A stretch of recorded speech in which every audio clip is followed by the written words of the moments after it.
Network Entertainment.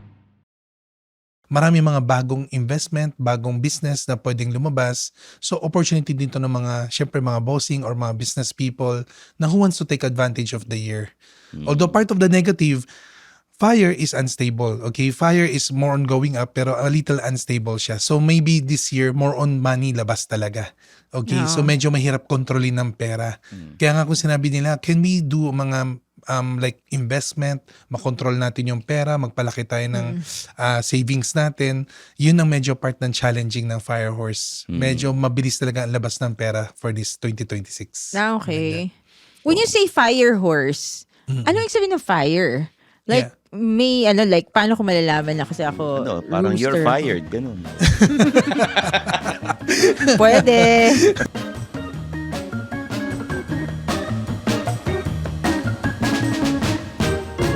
Mga Immortal, welcome to the Underpaid Podcast. I'm your host, Stanley Chi. Ito ang podcast na pro-employee para sa mga Immortal wherein we talk about work-related topics in a light manner na parang nagkukwentuhan lang tayo sa pantry. Kasama ko po ang aking co-host na si Zar de los Reyes, Hello. CRSB. Zar, dahil malapit na ang Chinese New Year. Bilis, no? Kailan ba Chinese New Year? This year, Feb 17 yata. No?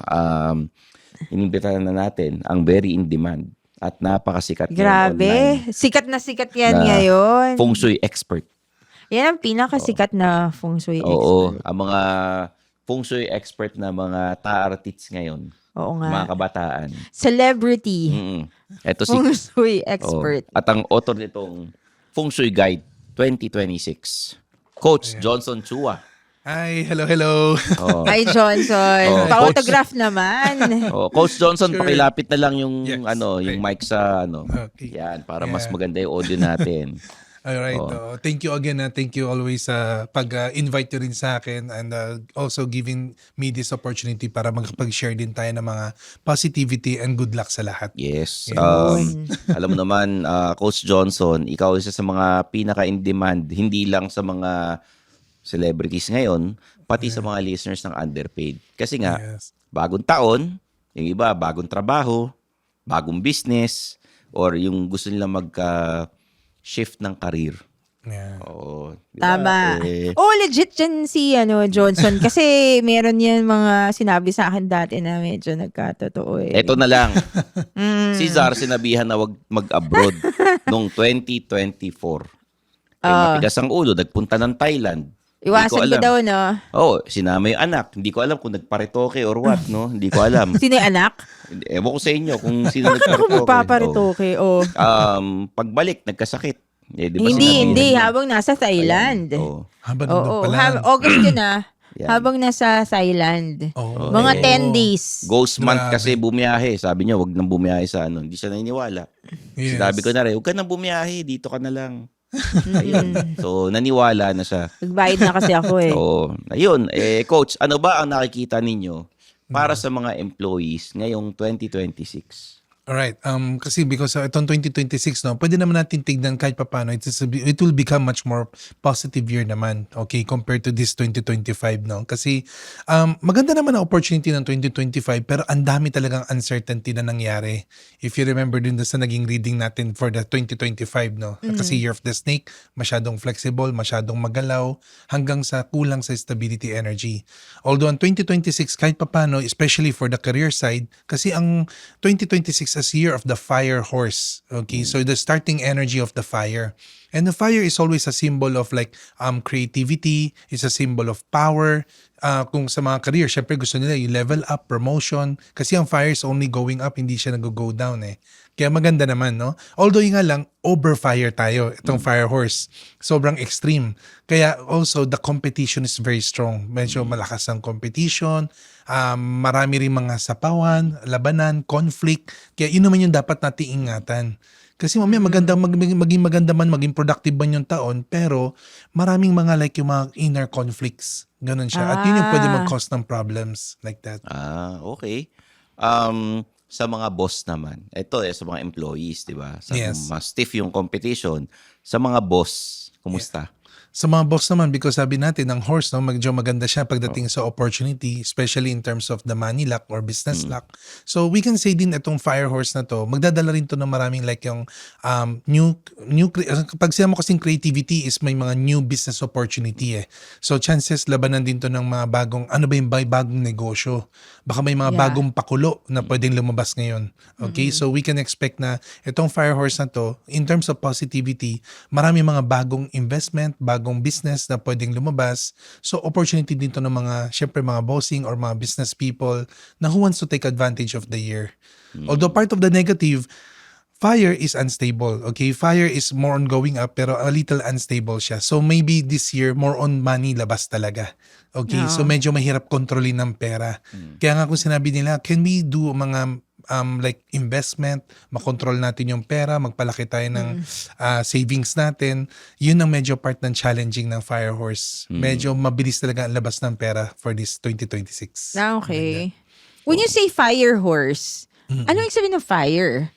Like, may like, paano ko malalaman na kasi ako Parang you're rooster. fired, ganun. Pwede. Diba? Which is nakatakot yun kasi Diba? fire horse. Natanggal sa trabaho.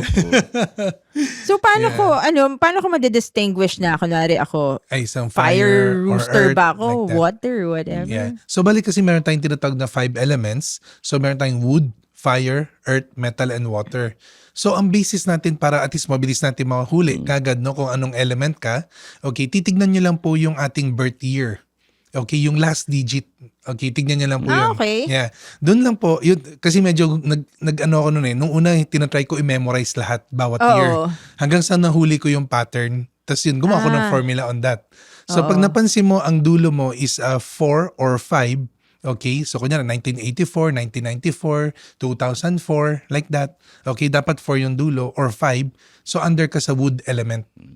Like that. Okay. Yeah. Pag 6 or 7 naman, under ka fire element. Kaya nga next year is 2026, okay? Itong fire horse. So 6 yung dulo, kaya may fire siya. Like that, yan. Nandun Tapos, ba yun? Sa guide mo? Yung mga teachings. Meron ako doon sa guide ko yung mga year. Tapos kung ano yung animal sign plus yung element. Pero wala lang yung teaching doon. Okay. Kung paano malaman. Yeah. Coach, magbigay na tayo ng ng parang reading for yung mga 12 zodiac signs na Chinese zodiac signs para sa career. Pwede mo nang simulan ngayon. Kasi excited yung mga immortal eh. Para sa mga trabaho nila. Ano ba yung unang Year of the Rat ba yung nauna? Yes, so nauna kasi sa 12 zodiac signs ang Year of the Rat, no? So ang number 1 kasi, alam ko may mga iba po sa atin medyo nakakabasa na, nakakarinig na ang mga Year of the Rat is number 1 kalaban po ng Year of the Horse. Okay, so itong 2026 medyo partly challenging para sa mga Year of the Rat kasi kapag sinabi mong kalaban, hindi naman totally malas, no? Yun po yung gusto ko lang po linawin, wala pong salitang malas. Okay? Ang malas at swerte depende lang po sa magiging outcome ng ating kagagawan. Yeah. Okay? Pero kung alam natin na hindi malakas yung taon, wag lang tayo masyadong maging parang yung sabi mong maging risk taker, high risk taker. Huwag masyadong Yes. huwag masyadong padalos-dalos. Huwag padalos-dalos sa mga Oo. decision. Huwag masyadong mapusok. Yeah. Kunwari, wag pumunta ng Thailand. Ganun. Year of the Rat, Yeah, kumusta kaya ang karir nila? Kaya sa akin sa mga Year of the Rat, kailangan medyo matuto tayo mag-stay put. Okay, kung sakaling, kasi may mga iba baka nag-iisip na mag-change kagad ng career or something. Kung hindi naman kailangan pa, okay, at kaya naman kontrolin para for the year, kaya mas better talaga to stay put ngayon. Okay, huwag muna kayo sumakabilang kumpanya, mga Year of the Rat. Oo, Ano wag yung muna Yes. mag-transition. Although may signs of promotion and success ang mga Year of the Rat. Talaga? Yes. Pero they have to stay in the same Yeah, much place. more dapat. Paano ka Yes. mag-promote kung di ka magsistay, di ba? Opo. Yun. Hindi, pwede kang external eh. Ayun. Ano yung next? And then next naman para sa mga Year of the Ox, no? Ang yung Ox naman so far itong 2026 will become much more better compared to itong last year. In terms of career, Yes, in terms of career. Kasi ang maganda lang po sa mga Year of the Ox, yung network and connection nila magiging stronger. Okay, yun. So, yun doon papasok yung baka may mga mag-headhunt o baka may lalapit sa ating opportunity. So, this the time na medyo pwede natin ipakita yung gilas natin. Pwede natin ipakita yung, ayusin siguro natin yung mga resume din natin if ever. Ngayon, kung nasa internal naman po tayo, wala naman pong plano of changing career, may baka chances of expansion because yung star na papasok ngayon sa Ox is a star of knowledge and information. So that means baka may mga bagong mga new learnings, new skills, new talent na pwede maka-help din sa kanila para for the promotion Okay. side. Yeah. So, i-update ang resume at baka bigyan kayo ng oportunidad sa hindi lang sa kumpanya nyo, baka mapirata pa kayo. Yeah, opo. Diba? Mga ganun po. Yeah, that's Next. possible. No, para naman sa mga next is the mga tiger. Yun. Okay? Yeah, sa tiger is also medyo same with the energy of the ox, no? Yung relationship star, network and connection. And one good thing with the tiger, kaibigan pa ng tiger ang horse. So this year, chances mas malaki at mas superior yung mga pwede nilang makilala. Okay? So pwede silang magpahatak. Mga Okay? boss sa ibang kumpanya. Yan. Yeah. Diba? Oh. Yeah, so pero although ang mga sa mga tiger, yung nga lang kailangan nyo lang talagang mas more mag-attend din makapag-socialize, okay? Mag-attend kayo ng mga workshop, Yeah. saka ng mga mga seminar. Mga mag-upskill, gano'n. Yeah, oo, kasi kundi mahirap na yung connections no? Kasi para sa mga tiger, mas lalo na meron silang medyo mataas yung energy minsan ng pride din nila, kaya dapat itong time na to kailangan medyo mas more i-tone down natin ng konti para mas more maging flexible. Okay. Like Yeah. that. Ano next? Yeah, para naman sa next is mga Year of the Rabbit. Yan. Okay, sa mga Year of the Rabbit, it's a very good news din because ang rabbit po is the number 1 animal sign natin for the 2026. wow. Okay? Mga Yan. kuneho talaga eh. Yeah. Parang wala akong kilalang rabbit. Masisipag ang mga kuneho eh. Gawa lang ng gawa yan eh. Oh, yeah. And from the word gawa ng gawa, originally, ang pinaka-word ko nga para sa mga rabbit ngayon is very productive. Okay? And kapag sa productive, tinitignan natin, mas lalo na kung kayo man nasa sales or marketing department, like that, okay? Much more pwede pa kayo lalo mag-excel. Kasi tuloy, ngayon the power of the wealth star or the money star is with you. So, ibig sabihin, mas more kaya mo pampalakasin yun.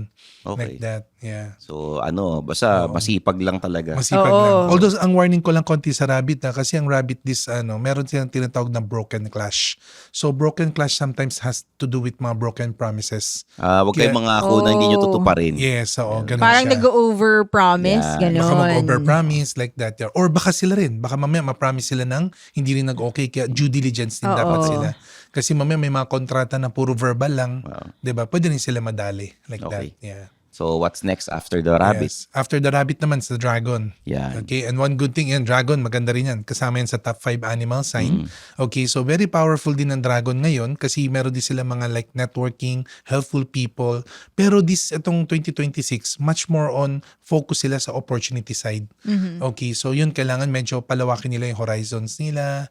Medyo kailangan din, medyo lumabas sila ng konti sa comfort zone Mas nila. maging open sila to Mas new maging ideas open. and to new concepts. Open-minded, Yes, gano'n. oo. Huwag lang kayo Open-minded, multi-level Stanley, no? marketing, huwag ganun. No?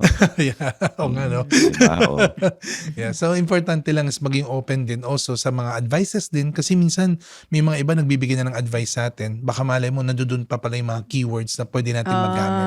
Okay. Like that. And maganda ang level up ng dragon. Kaya nila mag-level up ng hindi lang 1 step, kundi pwede mag 2 to 3 steps mataas.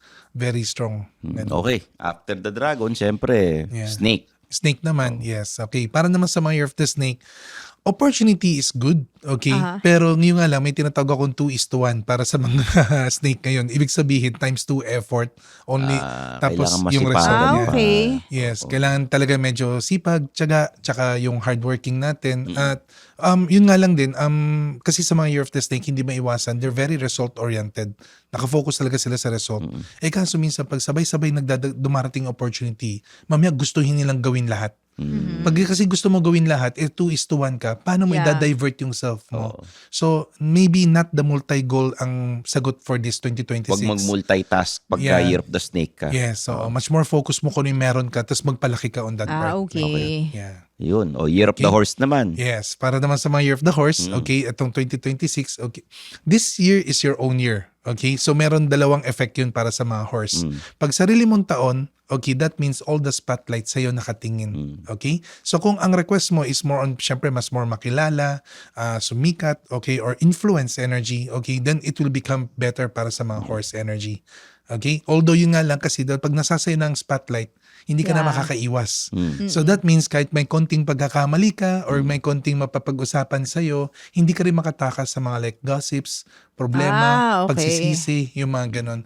Kaya mga Year of the Horse, ang isa lang iniingatan ko sa kanila, wag niyo masyado pakialaman yung problema ng iba kasi there's a tendency pwede ka madangwit yung pangalan mo sa Pwede ka problema. madamay.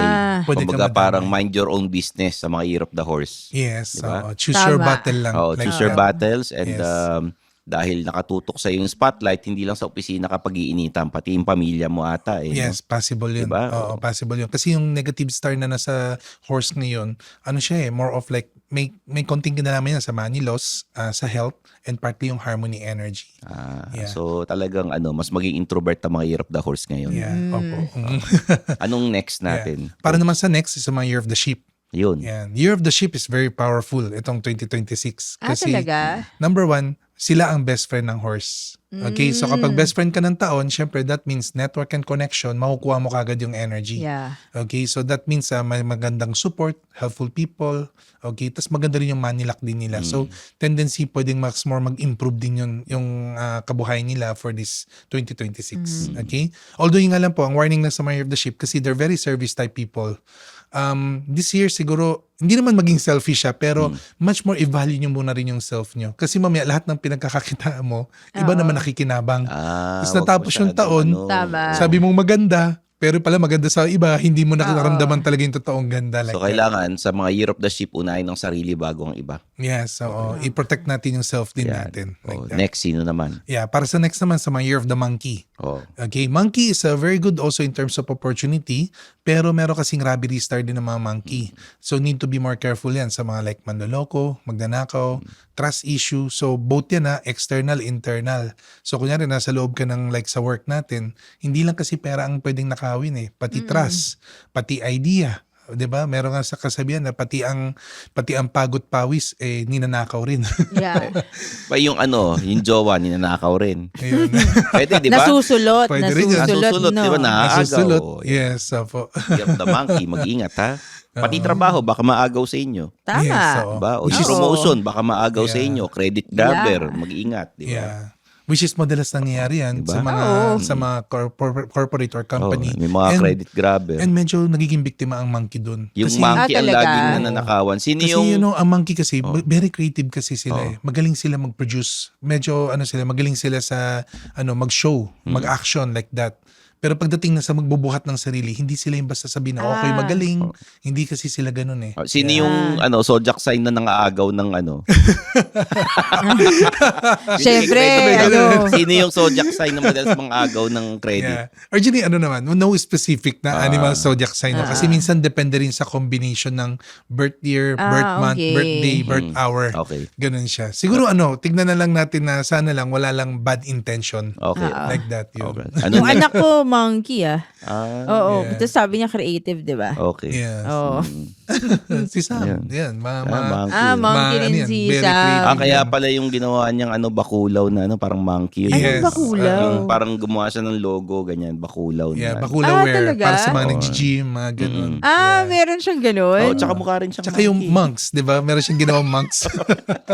Mukha ba siyang monkey? mukha rin siyang monkey Di ba? Yan. Monkey na may muscle. Yeah. Kaya bakulaw. Sino yung next after the Year of the Monkey? Yeah. After the Year of the Monkey is the Year of the Rooster. Yan, Year of the Cock. Yan. Okay. Gusto mo yan, Yes. Stanley, no? Year of the Cock. Yan. Sa mga Year of the sabi ko, nadali tuloy ako. Yan. So mga Year of the Rooster naman for this 2026, partly very challenging pagdating sa conflict energy. Marami siyang mga kaaway. Super lakas ng conflict, no? So number one is pwedeng may mga nagpo-provoke sa kanya. Yung So, parang iniinis siya para iniinis siya. mag-react tapos Yes. i-quote siya na, uy, sabi ni Year of the Cock, ganito ka raw eh. Yes. Diba? So, and also, itong mga Year of the Cock kasi hindi mo rin maiwasan. Napoprovoke kasi sila Sila minsan natetest agad yung patience Ay, syempre, nila. yung mga kak, palaban Ganun yan siya. eh. Ayan. Diba? Mabilis Palaban sila. magalit. Alam mo, no? Yes. Mabilis magalit ang mga kak, di ba? Pag kita niyo, pag nagagalit, tayong-tayo yung mga kak. Alam mo, tuwan-tuwa si Johnson eh. Out of character na yung tawa ni Johnson. Sabi ko, bigla nawala ako doon sa kak. Dali lang. Yeah. Pero yun po yung talagang ingatan kasi may quarrelsome star sila for this year. Meron sila nga mga like harm clash problems like that. So the conflict energy and part talaga ng character ng ng rooster people ganun. Talagang sila ma-debate sa discussion. Kailangan hinihimas lagi yung kak. lumalaban, Eh. Paano? Di ba? Hinihimas lagi yung kak dapat, di ba? Oh. Sige. Sino ang best friend ng kak? Sino? Sino ang best friend ng kak? Sa animal sign? Oo. Dragon. Dragon. Dragon. Parehong mainitin ng ulo, di ba? Oh. Yeah, Akala ko yung tiger ang best friend ng kak. mukha na gets ko na. Bakit? Ako hindi ko gets. Paki-explain. Akala ko tiger. Ano ba yung tiger? Malaking pussycat yun, di ba? Malaking pussy yun eh. Oh. Feeling ko yun ang mag-best friend. Dali lang. Sino ba kausap natin ngayon? Nandun na tayo sa momentum eh. Diba? Oh. Kung sui expert Akala ko Johnson kasi, di ba? Akala ko talaga mag-best friend yung kak tsaka yung malaking pussycat. Oh. Si Tiger. Di ba? Yung mga iba nagtatanong, ba't walang Year of the Cat? Oh, Yes. yung tiger yung malaking pussy. Malaking. Di ba? Oh, after Year of the Cat, Yes. ano na Ay sunod? nako. Alam mo ba? Year of the cock ako. Rooster pala. Yeah, Year of the Rooster, yes. Oh. And then next naman is the Year of the Dog, no? Yan. Yan. Para naman sa mga Year of the Dog is, yan, good news sa kanila kasi kasama sila sa top 3 animal sign. Okay, so we can say na very strong din para sa mga dog. Kaibigan din nila ang horse. Ay, So, syempre, yung network, connection. pag Yeah. horse, kasi mahilig mga bayo, yung dog naman, dog style. Sariling style yun eh. O, diba? Ano pa yung kaibigan ng horse? Tiger, di ba? Yes. Tumama na. Diba? O. Pero yung tama yun. Yung tama yun. yes. Tiger, horse, and dog. Oo. yan. Yeah. Sila yung mga tinatawag na warrior team sa mga Oo. pagdating sa mga 12 Mga zodiacs. palaban. Mga palaban, yes. Sila yung mga magagaling mag-execution, like that. And total, binabanggit natin yung execution, yun yung importante para sa mga dog. Kasi dog people are very analytical. Mahilig sila sa mga planning and strategy. Ngayon, the problem lang is, lagi sila nag-aantay na ng right timing para when to execute. So, please, itong 2026 can be a good year. Execute ko naman yung mga target plans nyo. Ganon siya. Pero syempre, kailangan maingat. Kasi Huwag puro sabi nga, plano. Kumbaga, Oo. kailangan kumilos din kayo yes, pag sa Year of the Dog. kailangan may results Kailangan may resulta sila. Para para masabi nila maganda yung taon. Like that. Yeah. Ano yung after Year of the Dog? And then, yun, last but not the least is the Year of the Pig. Ayan. Yan, okay. Yan, babuyan tayo. Mabuyan. May joke ka pa bukod sa mabuyan. Yun na yun. Medyo madumi yun eh. O, yung Yeah. Year of the Pig. O. Ano yung, sa Year of the Pig? Para naman sa mga Year of the Pig, so far naman one good thing kasi sa mga Year of the Pig ngayon, a much more better year compared to the 2025, although hindi pa ganun ka super taas. So, kailangan maging maingat pa rin tayo sa mga decisions, and saka yung health, medyo kailangan bantayan. Huwag tayo masyadong maging, parang masyadong ma-overwork, ma-overstress. Yan. Kasi ang sakit ng mga Year of the Pig, sometimes nagiging shock absorber sila. Na sometimes pati yung stress, inuuwi na rin nila sa bahay nila. Yung mga trabaho, parang inuuwi na rin, ganun. Yung trabaho iuwi, okay lang yun kaya yung trabaho. Ang problema, inuuwi. Yun yung hindi nila Oo. agad-agad matanggal. Akala ko pati Yun. pagkain sa opisina, Yeah. inuuwi. Kasi pig. Wow. Sharon ba yun? Yan ba yung nagnanakaw Oo nga. ng mga pagkain sa pantry? Mga Year of the Pig ba yan? Biglang tanungin natin, ano ba sa inyo? Yeah. So yung mga ingatan talaga, health number 1. Tapos also Yeah. may konting money loss din ang mga Year of the Pig ngayon. So kaya maging maingat lang din sa mga decisions pagdating sa investment. Ayun. Yeah. So ito, coach, pang-career.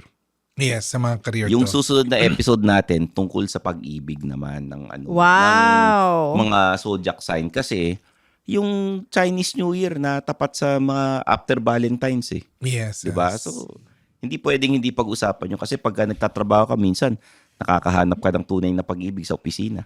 Yes, yes. Tama. So ano yung pinaka mapapayo mo sa mga listeners natin ng underpaid? Kung ano man ang zodiac sign nyo, Yeah. 'di ba? Itong pwede mong sabihin sa kanila para sa 2026 na Chinese New Year. About sa love or sa, overall? Sa trabaho mo. Career. Para sa trabaho, Overall. para sa career. Oh. So far, masasabi ko lang ba sa 2026, as much as possible, we need to see this as a very positive year. Although despite of all the uncertainty na nangyayari sa mundo natin ngayon, okay, sa economy natin ngayon, alam natin hindi pa po siya ganun magiging stable. Or kung ekonomiya or pera or negosyo ang pinag-uusapan, medyo hindi pa kasi ganun ka talagang stable, no? Baka makita pa natin mga 2028 onwards pa. Pero yun nga lang, syempre bilang isang career people, kailangan mamahalin natin yung trabaho natin, mahalin natin yung kumpanya natin, kung saan din tayo nag-ano, at saka mismo tayo, mahalin natin din yung self natin. So, number one, be productive. Kailangan, okay, hard work is good, okay, tapos be productive, pero kailangan laging meron tayong balance lifestyle, okay? Huwag niyong kakalimutan pa rin na i-reward niyo rin yung self ninyo ng pahinga, Yeah. tsaka palakasin niyo po yung relationship niyo, especially with your family, para meron kayo napapagugutan. Kasi ang fire energy is the energy of the heart. Pag humina ang puso nyo, babagsak lahat yun emotionally. Oo. Diba? Like yun, fire of confidence, lalong lalakas yung pagiging productive mo. Kaso yun nga lang, pag bumagsak yung passion mo, wala na. Biglang babagsak din yung ano mo Yeah. Hindi ka makapagtrabaho maayos. Ayan. Yeah. So, Tama. reward yourself. Yung mga gustong magtrabaho sa ibang bansa. Originally, horse energy is meron kaming kasabihan na parang traveling horse, okay, sa feng shui. Oh, okay. So, horse energy originally is marami rin mga opportunity para for travel. Marami rin siyang opportunity. Pero yun nga lang, because of sabi natin, malakas pa yung uncertainty ng nangyayari sa ekonomiya natin. So, kailangan due diligence lang din tayo kasi minsan may mga iba nagkikipagsapalaran na agad, lalaban agad sa ibang bansa. Pero yun pala, hindi naman ganun ka-stable din yung country. Tapos tayo rin, hindi rin pala ganun ka-stable. So, di ba, mas tignan natin maayos kung ano ba yung mas more better para sa atin. Wag din, yung sabi nga natin, wag tulad ng kabayo na masyadong padalos-dalos. You know, ang isang tinuturo ko sa mga horse, always kailangan may target goal tayo. Oo. Okay? Kasi pag wala kang target goal, okay, total fire horse ngayon, para kang nasa karera, walang finish line. Takbo ka lang ng takbo, pero wala kang makikitang ending. Like that.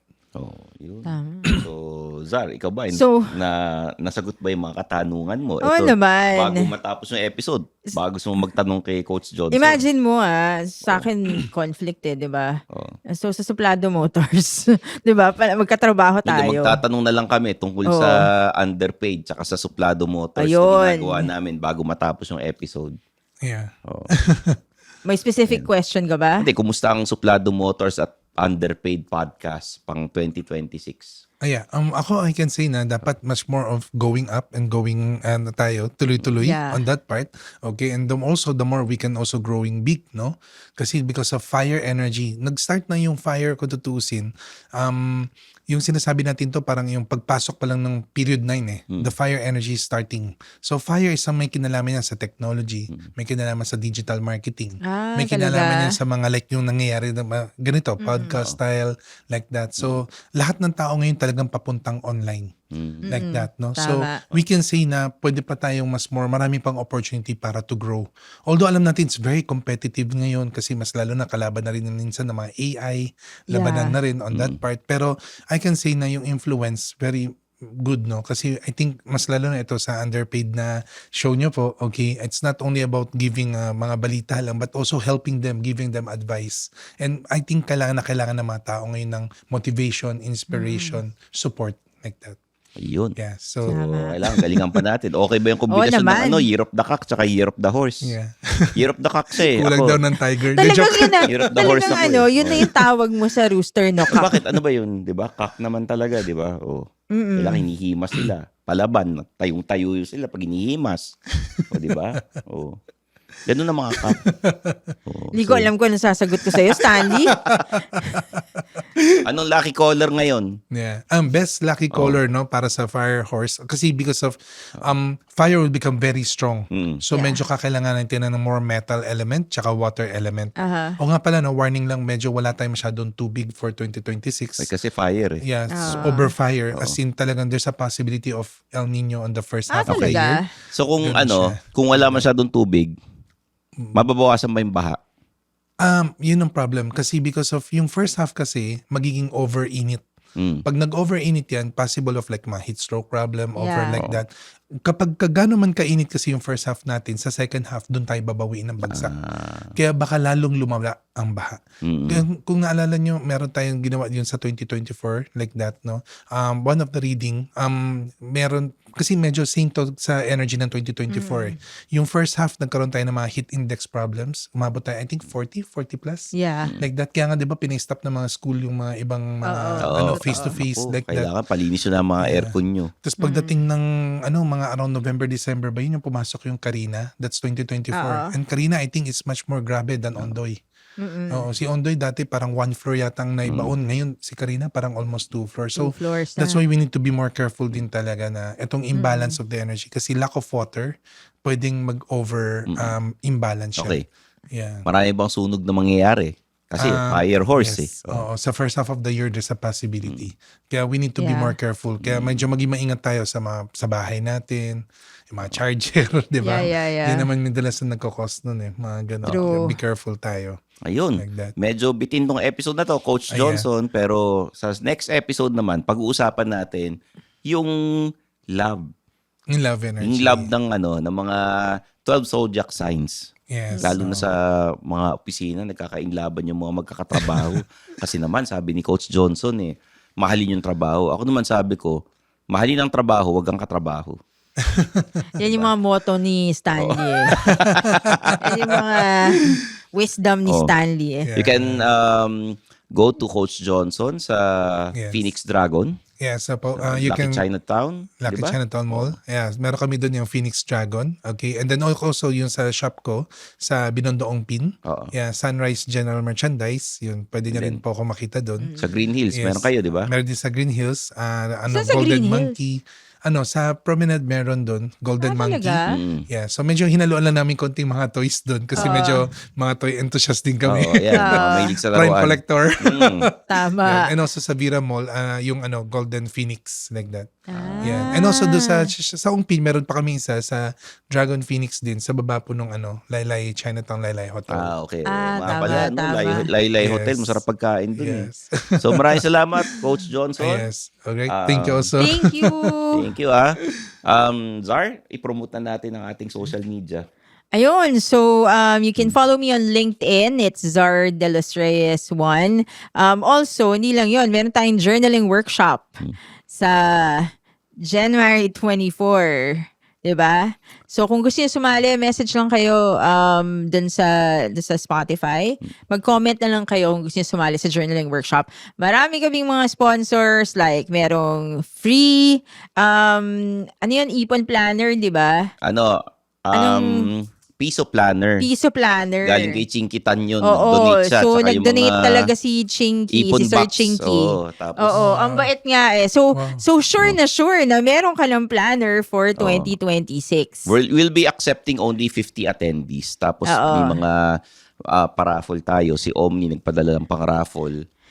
Si yung mga rechargeable lights. Tapos Urban Travelers will be donating bags. Urban, pang, as in yung luggage dun sa pero hindi SM. luggage yung ipang raraffle mga bag talaga, messenger bags ata. And then we'll be getting more sponsors para masaya yung event natin. At saka may free food. Free food. Di ba meron? Kinokontak ko pa, pero Hindi sabi hindi meron ko pa pwedeng daw eh. i-announce, no? Pero yung mga speakers tayo, Nels Yumol of We Will Doodle will attend. Yes.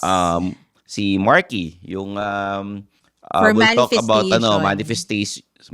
manifesting your career this 2026. And we're still contacting one more speaker na talagang magugulat kayo pag itong nag-confirm sa amin. Oo. So just sign up. To sign up, just reach out to us. Pwede naman dun sa Underpaid Podcast na Facebook page, dun sa Spotify. Gagawa kami ng form probably next week. Okay. Follow us on Suplado Motors on all social media platforms. Facebook, Instagram, TikTok, YouTube. Stanley Chi rin. Mag-subscribe kayo. Lahat kompleto ko niyan. At syempre, sa Underpaid Podcast, lalo na sa Spotify. So there you have it for Coach Johnson Chua, Zar De Los Reyes. I'm your host, Stanley Chi. This is the Underpaid Podcast.